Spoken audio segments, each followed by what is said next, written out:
Okay, beta. So in quantum physics, we are done with these things.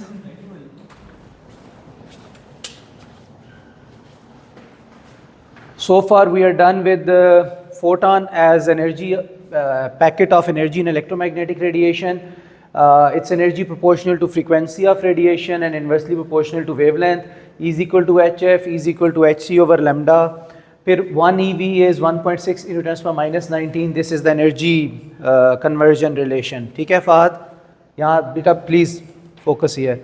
Momentum, this is momentum which is energy over speed of radiation, and momentum equal Planck's constant divided by wavelength. We have derived these two as well yesterday. Then electromagnetic radiations have particulate nature. This is the main thing. Matlab, this is the core of this chapter. Electromagnetic radiation have particle nature or particulate nature, which is proven by photoelectric effect, which we will study today, and this was done by Einstein. Okay, so our next topic is photoelectric effect, which was a proof of particle nature of electromagnetic radiation. It was the whole experiment conducted by Einstein, and this experiment proved the particle nature of electromagnetic radiation. P5 next करेंगे. अभी we have to cover the sessional syllabus. That's why we'll be doing quantum and nuclear in continuity, और फिर जब हम इसको ख़त्म करेंगे तो पूरा 1 week पेपर 5 के ऊपर लगाएंगे. अच्छा, अभी हम टॉपिक देखते हैं photo electric effect. Photo electric effect. अच्छा बेटा, इसके नाम से ही जाहिर है photo electric. Photo mean photon, electric mean electron. So this is photon electron effect. So we say we can define it as process of emission of electrons, and these electrons are known as photoelectrons. So the process of emission of electrons or photoelectrons from a metal, and that metal is cold metal, when exposed to electromagnetic radiation of appropriate frequency.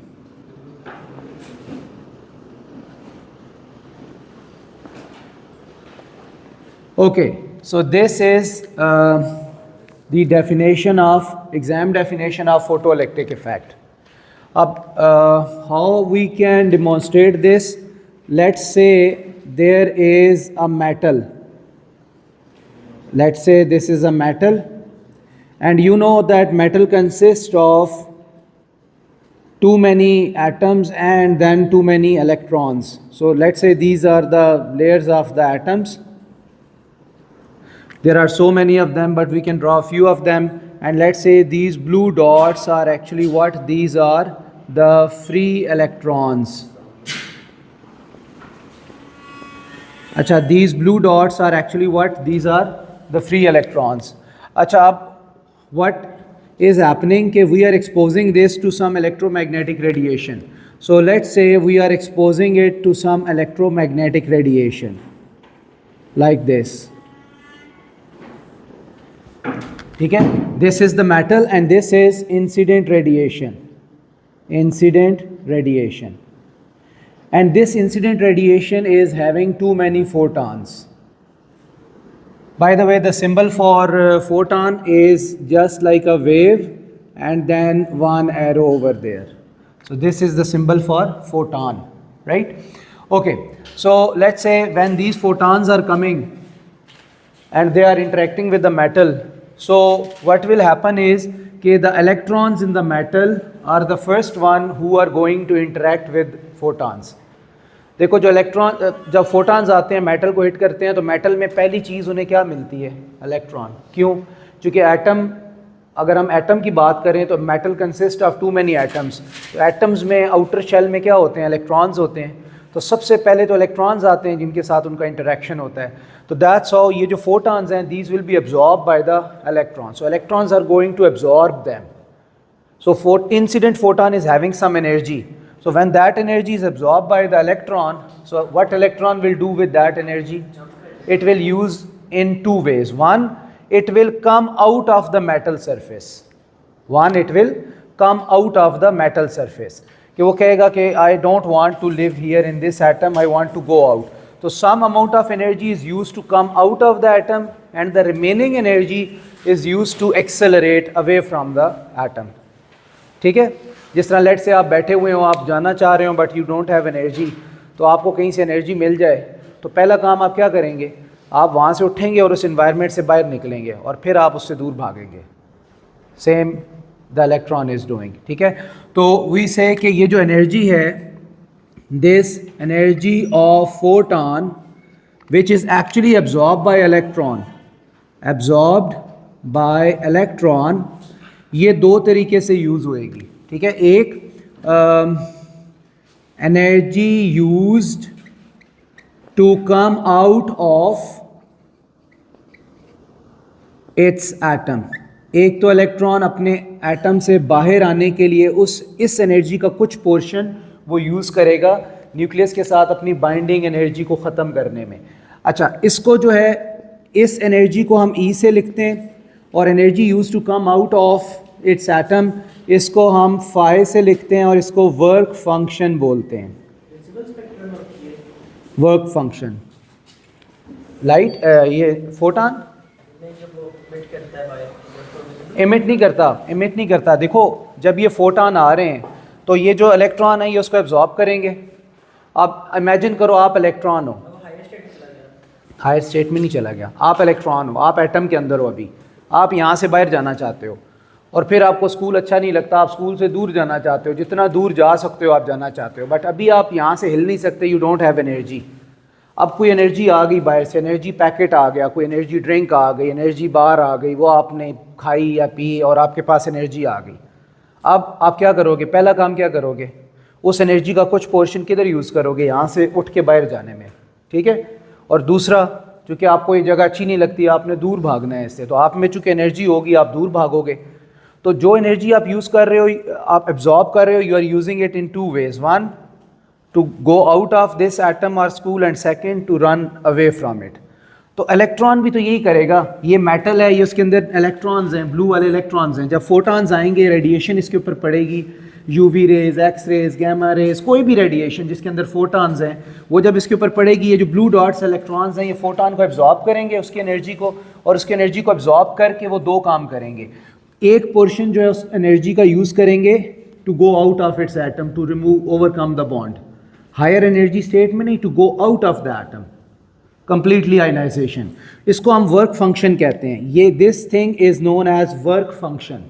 तो work function की definition क्या होती है, the minimum amount of energy required by electron to go out of its atom. And work function is also ionization energy. Chemistry में ionisation energy पढ़ा होगा ना आपने, तो work function is similar to ionisation energy.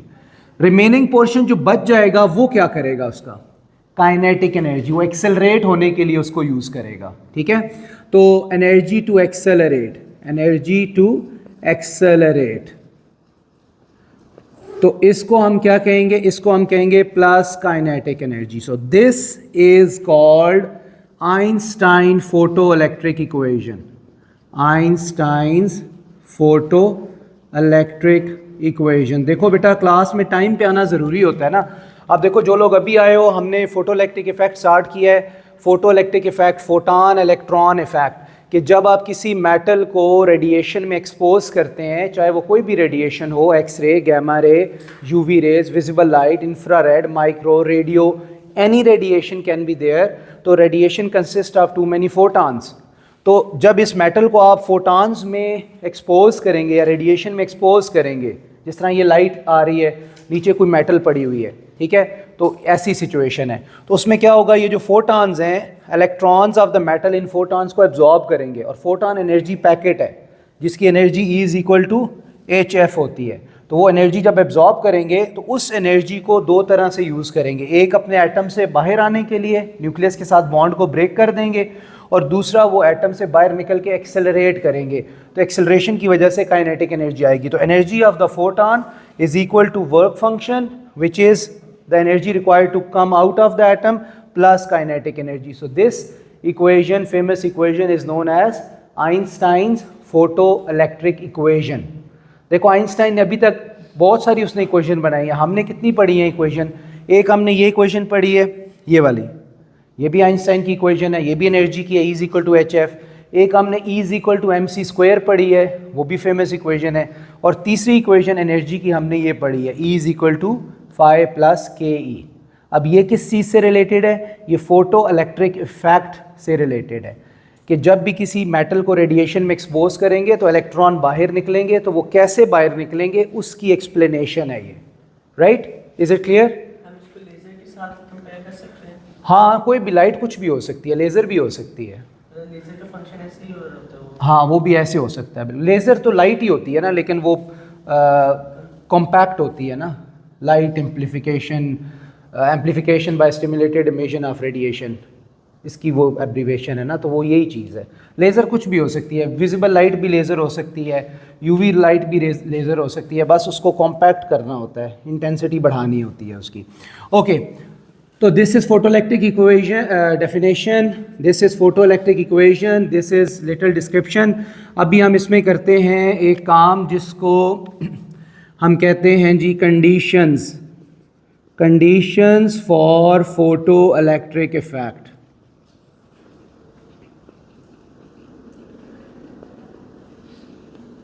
अच्छा, कि क्या conditions हैं जिसके तहत फोटोइलेक्ट्रिक इफेक्ट हो सकता है, या फोटोइलेक्ट्रिक इफेक्ट के लिए कंडीशंस कौन कौन सी होना ज़रूरी हैं? Number one threshold frequency.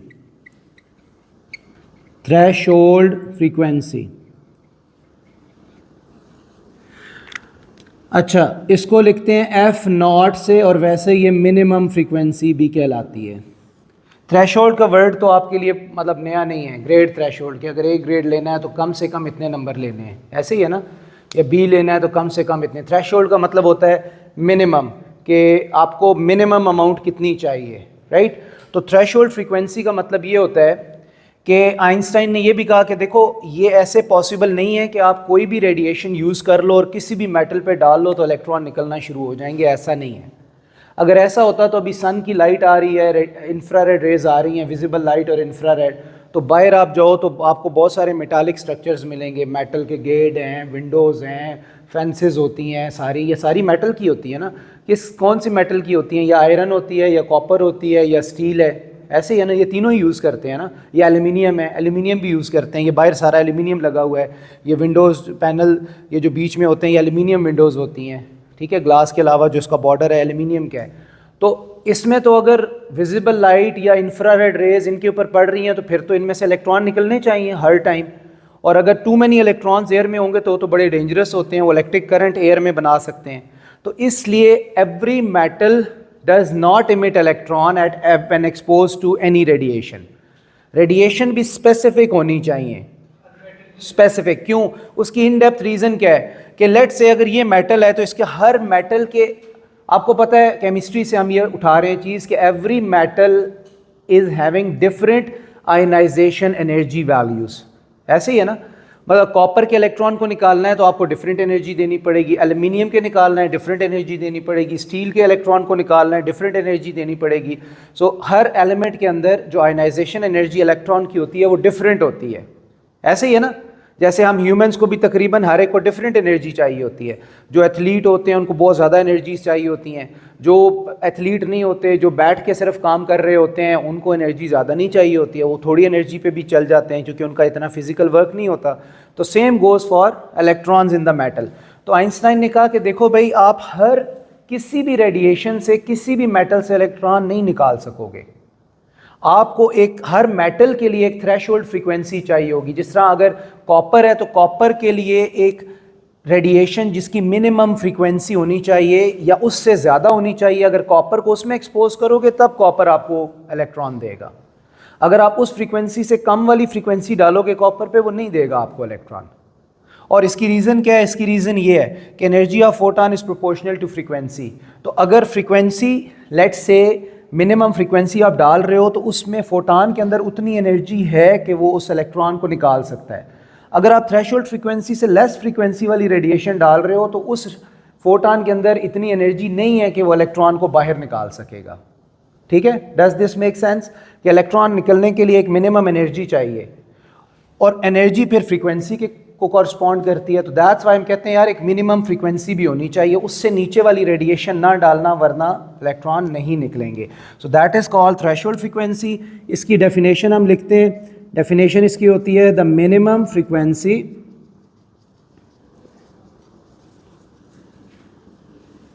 Of incident radiation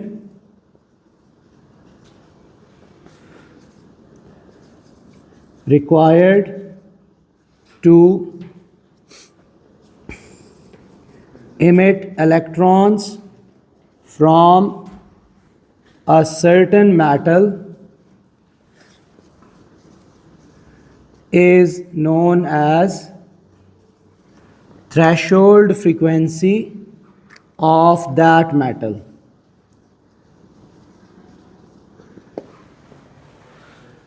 and point two remember क्या है कि every metal is having its own threshold frequency, is having its own unique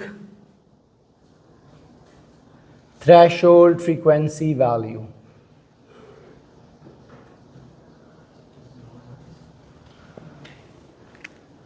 ठीक है, हर मेटल की जो है वो डिफरेंट थ्रेशोल्ड फ्रीक्वेंसी होती है। रीज़न क्या है, डिफरेंट क्यों होती है? शान से बताओ, डिफरेंट क्यों होती है हर मेटल की threshold frequency? Ionize, because every metal is having different ionization energies. हर मेटल के इलेक्ट्रॉन की आयनाइजेशन एनर्जी डिफरेंट होती है। हर मेटल के अंदर इलेक्ट्रॉन की बॉन्डिंग न्यूक्लियस के साथ डिफरेंट होती है। वो क्यों डिफरेंट होती है? चूँकि मेटल के अंदर नंबर ऑफ प्रोटॉन्स डिफरेंट होते हैं। ठीक है, तो असल जो बॉन्डिंग होती है इलेक्ट्रॉन और न्यूक्लियस की वो किस वजह से होती है? इलेक्ट्रोस्टैटिक बॉन्डिंग होती है ना, चार्जेस की वजह से होती है। तो इसका मतलब इलेक्ट्रॉन तो एक ही है लेकिन अंदर प्रोटॉन्स डिफरेंट होते हैं। जिस मेटल में ज़्यादा प्रोटॉन होंगे उसकी बॉन्डिंग ज़्यादा होगी, along with many other factors. This is one common factor कि अगर प्रोटॉन ज़्यादा है तो बॉन्डिंग ज़्यादा होगी, स्ट्रॉन्ग होगी। प्रोटॉन्स कम है तो बॉन्डिंग वीक होगी। अगर बॉन्डिंग स्ट्रॉन्ग है तो आपको ज़्यादा एनर्जी देनी है, बॉन्डिंग कम है तो आपको कम एनर्जी देनी है। ज़्यादा एनर्जी देनी है तो थ्रेशोल्ड फ्रीक्वेंसी हाई होगी, कम एनर्जी देनी है तो थ्रेशोल्ड फ्रीक्वेंसी लो होएगी। ठीक है, क्लियर? अच्छा, आगे चलते हैं। थ्रेशोल्ड फ्रीक्वेंसी के बाद number 2 is work function. Work function बेटा फाई से लिखते हैं, फाई। अच्छा, वर्क फंक्शन क्या होता है? वर्क फंक्शन होता है, इसकी डेफिनेशन है minimum energy required by electrons to come out of metal. Metal या मेटल सरफेस एक ही बात है। Is known as work function of that metal. अब ये भी this closely resemble to threshold frequency, उस जैसी बात ही लग रही है। थ्रेशोल्ड फ्रीक्वेंसी में हमने फ्रीक्वेंसी क्या है और इसमें हम क्या कह रहे हैं? एनर्जी कह रहे हैं। एक ही बात, आप देखो ना, सिर्फ एक वर्ड का डिफरेंस है, एनर्जी। इधर मिनिमम एनर्जी है, उधर क्या था? Minimum frequency. So this is just one word difference in definition of threshold frequency and work function. अच्छा, work function क्या है? point to remember, वही every metal is having its own, वही वाली चीज़ ऊपर लिखी है। every metal is having its own unique value of work function। Her metal का वर्क फंक्शन डिफरेंट होता है। वो वही बात कि आयनाइजेशन एनर्जी हर एक की डिफरेंट होती है। अच्छा, उसके बाद हम इसकी इक्वेशन देखते हैं। वर्क फंक्शन की जो इक्वेशन है वो क्या होती है? Phi is equal to minimum energy, so this is H F not.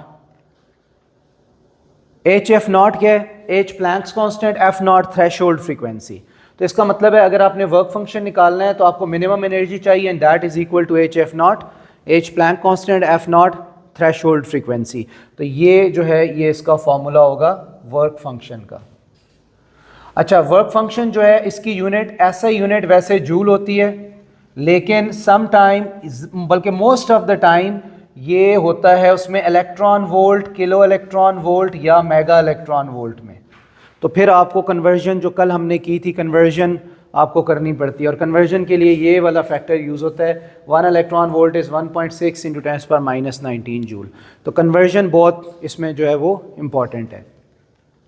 Okay, सो ये जो है वो टू कंडीशंस हैं, एक थ्रेशोल्ड फ्रीक्वेंसी की और एक वर्क फंक्शन की। अगर ये पूरी होएंगी तो फिर आइंस्टाइन कहता है कि तब जो है वो मेटल में से इलेक्ट्रॉन्स जो हैं वो निकलेंगे, अदरवाइज नहीं निकलेंगे, राइट। अच्छा, अब हम एक एग्जाम्पल कर लेते हैं। अच्छा, हमारे पास लेट्स से डिफरेंट फ्रीक्वेंसीज़ की रेडिएशन है। F1 है हमारे पास फॉर एग्ज़ाम्पल 10⁻15 हर्ट्ज़, F2 है 10⁻17 हर्ट्ज़ और F3 है 10⁻18 हर्ट्ज़। ये हमारे पास 3 जो है वो रेडिएशंस हैं जिनकी ये फ्रीक्वेंसीज़ हैं। अच्छा, अब हमने क्या करना है, हमारे ब्लड में भी तो आयरन वगैरह होता है, जब हम एक्सरे से एक्सपोज करते हैं अपने आप को तो वो निकल जाता है अंदर से इलेक्ट्रॉन्स में से। बिल्कुल वो अजीब सी बात नहीं है। हाँ, कोई अजीब सी नहीं है, क्योंकि वो हमारे बॉडी में फ्री आइंस वैसे ही बहुत सारे होते हैं।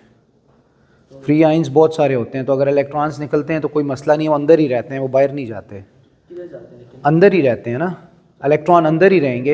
इलेक्ट्रॉन अंदर रहेंगे, बाकी आइंस के साथ वो पेयर कर लेते हैं। ये उसमें एमआरआई में भी ऐसे ही होता है, ठीक है। तो ये हल्का फुल्का होता है, लेकिन उसका कोई इतना इफ़ेक्ट कोई नहीं होता। जिस तरह हमारा बॉडी अब इलेक्ट्रोमैग्नेटिक रेडिएशन में कॉन्टीन्यूस होता है, रेडियो वेव्स में भी एक्सपोज है, माइक्रोवेव में भी एक्सपोज है, यूवी रेज में भी हम एक्सपोज होते हैं, ठीक है। तो उसमें हमारे बॉडी से कोई सिग्निफिकेंट चेंज इलेक्ट्रॉन की वजह से नहीं आता, राइट। और दूसरा वो जो आयरन जो होता है वो भी डिफरेंट फॉर्म्स में होता है। ये अब थोड़ा सा वो बायोमेडिकल उसकी तरफ बंदा चला जाता है ना, तो आयरन उस फॉर्म में भी नहीं होता ना, ठीक है। उसकी फॉर्म हमारी बॉडी के अंदर जो है वो डिफरेंट होती है एज़ कम्पेयर टू नॉर्मल जो रॉ आयरन होता है उससे। तो दैट्स वाई बहुत कम इलेक्ट्रॉन्स निकलते हैं और वो इलेक्ट्रॉन्स कोई सिग्निफिकेंट इफेक्ट बॉडी में नहीं लेके आ सकते।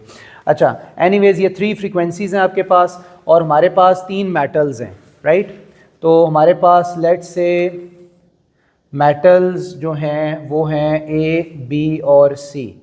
अच्छा, ये जो मेटल्स हैं ना, इनके हमारे पास वर्क फंक्शन जो है वो गिवन है। कैलकुलेटर है किसी के पास? क्योंकि मुझे थोड़ा सा इसको कैलकुलेट करके वैल्यू लिखनी पड़ेगी। ओके, तो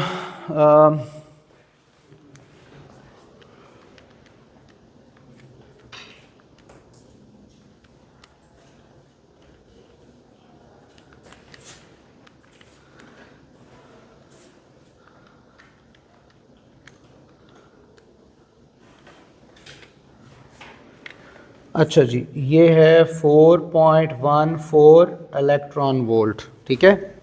अच्छा, आपने इनमें से पेयर चूज़ करने होंगे कि कौन सी रेडिएशन हम किसके ऊपर डालेंगे तो उससे जो है वो इलेक्ट्रॉन्स जो हैं वो इमिट होंगे। अच्छा, किससे किया था? 15 से। अच्छा, एक सेकंड, अगर हम इसको 18 कर दें,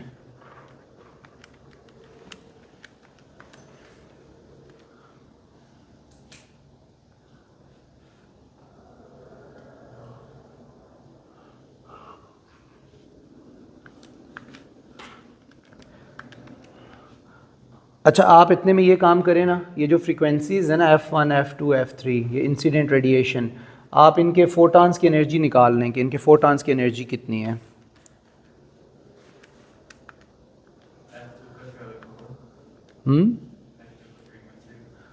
F1 10⁻15, F2 10⁻17, F3 10⁻18।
अच्छा, बहुत मतलब सिंपल बिगनर्स क्वेश्चन है ये, ठीक है। आपने सिर्फ ये देखना है कि F1 F2 F3 3 रेडिएशन है, आपके पास 3 मेटल्स हैं और ये जो उन 3 मेटल्स के वर्क फंक्शन की वैल्यूज़ गिवन है, इलेक्ट्रॉन्स के वर्क फंक्शन की वैल्यूज़ हैं, ठीक है।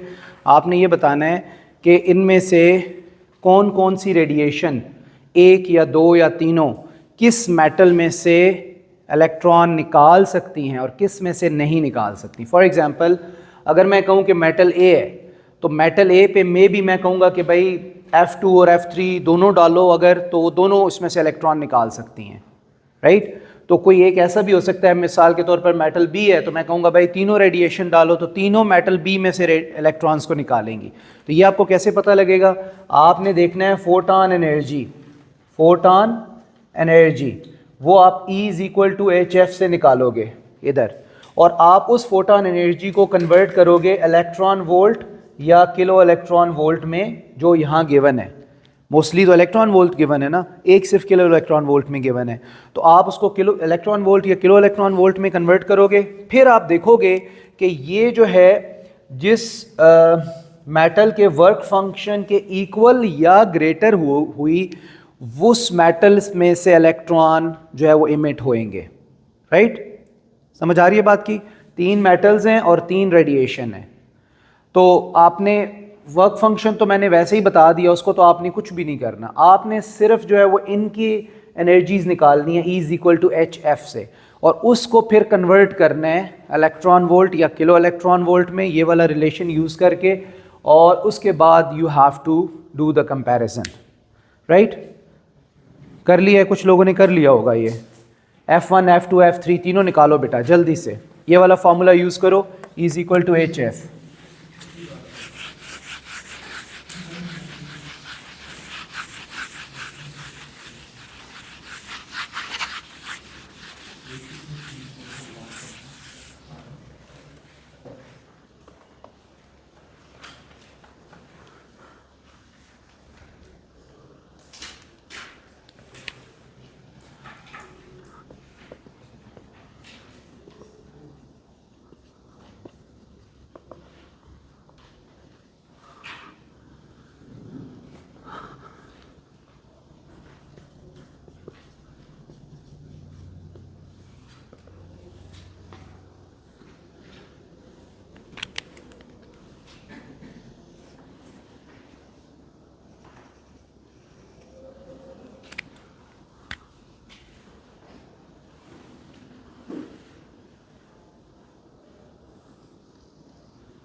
हाँ जी, कर लिए बेटा। कोई आंसर बताएगा इसका?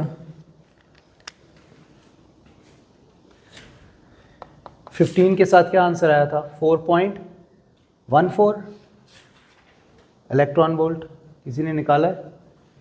हाँ, किसी से नहीं हो रहा तो बताओ, आई विल सॉल्व। क्यों आयशा?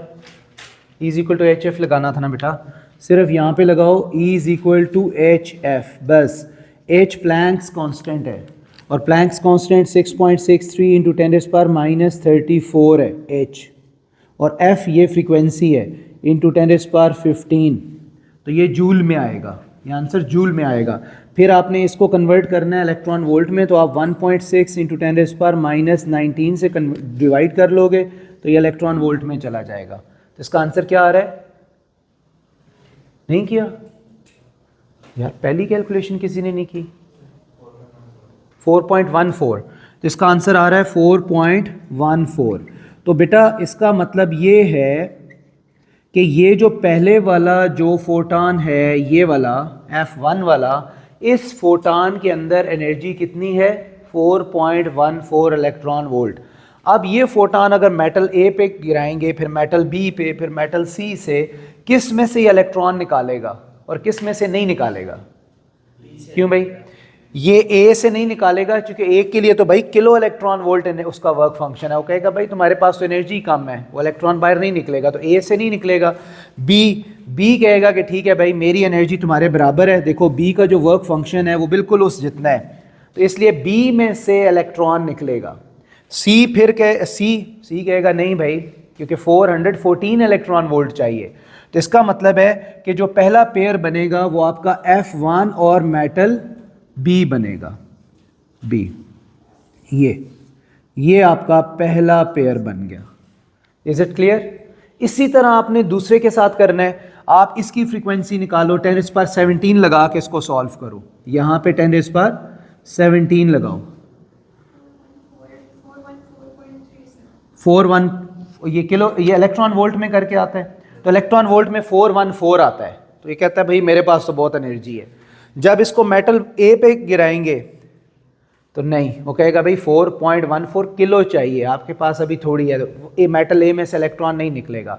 मेटल B पे गिराओगे तो वो कहेगा ठीक है भाई मैं आ जाता हूँ बाहर, क्योंकि उसको तो बहुत कम एनर्जी चाहिए।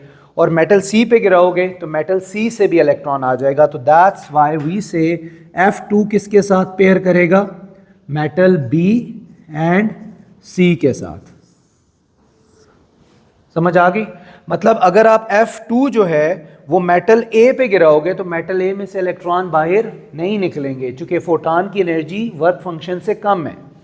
अब जो लास्ट वाला रह गया 18 वाला, आप यहाँ पे क्या करोगे? यहाँ पे 18 कर दोगे, बाकी तो सब कुछ रिमेन सेम, आप 18 करोगे खाली, तो आपके पास ये क्या आ जाएगा? 414,3।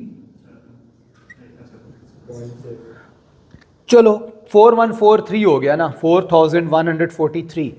तो ये सबसे ज़्यादा एनर्जी है। अगर ये मेटल A पे गिराओगे उसमें से भी इलेक्ट्रॉन निकलेगा, B से भी निकलेगा, C से भी निकलेगा। इसका मतलब है कि हम कहेंगे कि जो F3 है वो A, B एंड C तीनों में से वो इलेक्ट्रॉन को बाहर निकालेगी। ठीक है, आप समझ आई बात की कि क्या करना है? बहुत सिंपल, और इसके ऐसे ही क्वेश्चंस भी आते हैं। आपने सिर्फ E=HF से फोटान की एनर्जी निकाल ली, फिर आपने वर्क फंक्शन आपको गिवन होगा। हाँ, इसमें ट्विस्ट ये हो सकता है कि वो आपको लाइक प्रीफिक्सेस में बताए, जो वर्क फंक्शन है वो इलेक्ट्रॉन वोल्ट में बताए, kilo electron volt, mega electron volt, इस तरह बताए आपको। ठीक है, या फ्रीक्वेंसी आपको किलो हर्ट्स में बताए, या वेवलेंथ बता दे, फ्रीक्वेंसी नहीं वेवलेंथ बता दे। अगर वेवलेंथ बताएगा तो आप E=hc/λ से फिर फोटान की एनर्जी निकालोगे, राइट? तो बस ये इतना सा काम है इसमें different. Okay, let's go to experimental setup जो आइंस्टाइन ने किया था, जिसके थ्रू इसने प्रूव किया था कि भाई ये particle nature of electromagnetic radiation होती है। तो ये है फोटो सेल। सेल आपको पता है ड्राई सेल भी होते हैं, लिक्विड बैटरीज भी होती हैं। ठीक है, सेल की डिफरेंट टाइप्स हैं, और सेल का काम क्या होता है? उसने one form non electrical energy को इलेक्ट्रिकल एनर्जी में कन्वर्ट करना होता है। सेल का बेसिक काम यही है ना। जो ड्राई सेल्स होते हैं वो केमिकल एनर्जी स्टोर्ड को इलेक्ट्रिकल एनर्जी में कन्वर्ट करते हैं। जो ऊपर सोलर सेल लगे होते हैं, सोलर सेल क्या करते हैं? सन की जो एनर्जी इंफ्रारेड एनर्जी होती है उसको, सोलर एनर्जी को वो इलेक्ट्रिकल एनर्जी में कन्वर्ट करते हैं। ऐसे ही है। तो यहाँ पे जो फोटो सेल है ये क्या है? फोटो सेल मतलब फोटान सेल, मतलब ये फोटान पे चलता है। इसके ऊपर हम कोई रेडिएशन डालेंगे और ये उस रेडिएशन को फिर क्या करेगा? एनर्जी में कन्वर्ट करेगा। ठीक है, अच्छा, तो अब देखो ये फोटो सेल है और इसमें ये ग्लास है, ये ग्लास है, ग्लास जार या ग्लास शेल, कुछ भी कह सकते हैं। तो ये बिल्कुल ट्रांसपेरेंट ग्लास है, क्यों? ताकि रेडिएशन उसके अंदर जा सके। उसके बाद इसके अंदर वैक्यूम होता है, एयर इसके अंदर नहीं होती। फिर इसके अंदर दो प्लेट्स होती हैं, एक प्लेट जो है इसको कैथोड कहते हैं, क्योंकि इसको बैटरी के नेगेटिव टर्मिनल के साथ जो है वो लगाया होता है, इसलिए इसको कैथोड कहते हैं। ये सारा टर्मिनल ये सब नेगेटिव होता है। उसके बाद ये जो पॉजिटिव टर्मिनल होता है, पॉजिटिव टर्मिनल यहाँ ये जो एक मेटल डॉट है इसके साथ होता है, तो मेटल डॉट को एनोड कहते हैं और प्लेट को कैथोड कहते हैं, राइट। अच्छा, अब ये पोटेंशियल डिफरेंस है, इसकी वजह से सर्किट में करंट फ्लो नहीं करेगा। क्यों? क्योंकि यहाँ गैप है बीच में, इस वजह से इस बैटरी की वजह से करंट फ्लो नहीं कर सकता। ये बैटरी खाली फोटो सेल के अक्रॉस पोटेंशियल डिफरेंस सेटअप करने के लिए है, राइट। और इस फोटो सेल के अक्रॉस ये एक वोल्ट मीटर लगा हुआ है जो potential difference across photo cell आपको बताएगा। जाहिर है जो इतना ही होगा जितने बैटरी के वोल्टेज हैं, क्योंकि कुछ और नहीं लगा हुआ है यहाँ पे। ये मिली एमीटर है जो फोटो इलेक्ट्रिक करंट आपको दिखाएगा। At the moment if you don't have expose this to radiation, so the milli ammeter reading will be zero. ऐसे ही है ना, अगर कोई रेडिएशन नहीं होएगी यहाँ पे तो ये रीडिंग क्या होएगी? जीरो। ये रीडिंग कितनी है? स्टिल मैक्सिमम है। क्यों? क्योंकि आपने वोल्टेज तो दिए हुए हैं ना, ठीक है, बैटरी तो लगी हुई है, तो ये वोल्टेज मैक्सिमम है, लेकिन करंट यहाँ नहीं है। अब आप क्या करते हैं, आप इसको एक्सपोज करते हैं रेडिएशंस में, मतलब यहाँ से कोई रेडिएशंस आती हैं और आप उस रेडिएशन में इसको एक्सपोज करते हैं। और ये रेडिएशन ऐसी हैं कि इनकी जो थ्रेशोल्ड फ्रीक्वेंसी से ज़्यादा, इस मेटल की थ्रेशोल्ड फ्रीक्वेंसी से ज़्यादा है, मतलब इसके अंदर जो फोटॉन्स हैं उनकी energy work function of metal से ज़्यादा है। तो क्या होगा, जब ये यहाँ पे आएंगे तो यहाँ से क्या निकलना चाहिए मेटल में से? जब फोटॉन्स आके मेटल को हिट करेंगे तो क्या निकलना चाहिए? इलेक्ट्रॉन्स। तो यहाँ से बहुत सारे इलेक्ट्रॉन्स जो हैं वो निकलना शुरू हो जाएंगे। ये सारे इलेक्ट्रॉन जब निकलेंगे तो वो अब जो पोटेंशियल डिफरेंस है, अब इसका काम आएगा कि ये जो नेगेटिव है ये इलेक्ट्रॉन को रिपेल करेगा, पॉजिटिव उनको अट्रैक्ट करेगा। क्योंकि अगर ये पोटेंशियल डिफरेंस ना होता तो जो इलेक्ट्रॉन निकलते वो बस लॉस्ट इलेक्ट्रॉन होते, वो कोई इधर जा रहा है कोई उधर जा रहा है, इस तरह जा रहे होते। तो अब क्या है कि ये जो पोटेंशियल डिफरेंस है इन इलेक्ट्रॉन को गाइड कर रहा है कि भाई सारे इधर आओ इसकी तरफ। तो ये सारे इलेक्ट्रॉन यहाँ इकट्ठे होना शुरू हो जाएंगे, इधर इधर इस मेटल के अंदर नहीं जा सकेंगे, लेकिन पाइल अप होना शुरू हो जाएंगे। जब वो पाइल अप होंगे तो मेटल के अंदर जो इलेक्ट्रॉन्स होते हैं, every metal consist of electrons, आपको पता है, इनके ऊपर एक पुश की फोर्स वो लगाएंगे, सारे रिपेल करेंगे। तो जितने इलेक्ट्रॉन्स यहाँ आएंगे उतने यहाँ से रिपेल होंगे, यहाँ से गुजरना शुरू हो जाएंगे। तो इट शोज रीडिंग, ये आपको रीडिंग शो करना शुरू हो जाएगा। तो ये जो रीडिंग शो करेगा उसको हम क्या कहेंगे? फोटो इलेक्ट्रिक करंट कहेंगे। तो this current in the circuit detected by milli ammeter is known as photo electric current. ठीक है, फोटो इलेक्ट्रिक करंट। तो उसने ये कहा कि the moment we expose the radiation to this photo cell, तो एकदम से इलेक्ट्रॉन बाहर आना शुरू हो गए, कोई डिले नहीं था उसमें। तो इससे ये प्रूव होता है कि भाई एनर्जी पैकेट्स में थी, क्योंकि क्लासिकल फिजिक्स कहती थी एनर्जी कॉन्टीन्यूअस, आहिस्ता आहिस्ता आएगी आएगी आएगी, वो बिल्डअप होता रहेगा होता रहेगा होता रहेगा, और थोड़ी देर के बाद इलेक्ट्रॉन निकलेगा। क्लासिकल ने ये कहा था थोड़ी देर के बाद निकलेगा। भाई इतनी देर में कॉन्टीन्यूस एनर्जी, इलेक्ट्रॉन को एब्जॉर्ब करने दो, एब्जॉर्ब करते करते जब उसकी एनर्जी इतनी हो जाएगी कि वो एटम के साथ बॉन्ड को ब्रेक करेगा, तब वो बाहर निकलेगा। तो इसने कहा नहीं, ऐसा तो नहीं है, वो तो पैकेट्स में होती है, जो ही एक पैकेट आता है इलेक्ट्रॉन फ़ौरन उसको एब्जॉर्ब करता है, फ़ौरन बाहर निकल जाता है। तो ये इंस्टेंटेनियस प्रोसेस है। तो ये बात इससे प्रूव हो गई कि ये वाकई इंस्टेंटेनियस था। जो ही रेडिएशन इस पर डालते हैं, द मोमेंट रेडिएशन डालो साथ ही करंट आना शुरू हो जाता है। तो इसका मतलब है कि दिस इज़ इंस्टेंटेनियस प्रोसेस। और फिर इससे प्रूव हो गया कि जो रेडिएशन है उसकी नेचर पार्टिकल लाइक होती है, उसमें पैकेट्स ऑफ एनर्जी होते हैं, right. So this is what solar cell photocell is all about, right? So that's enough for today. अच्छा,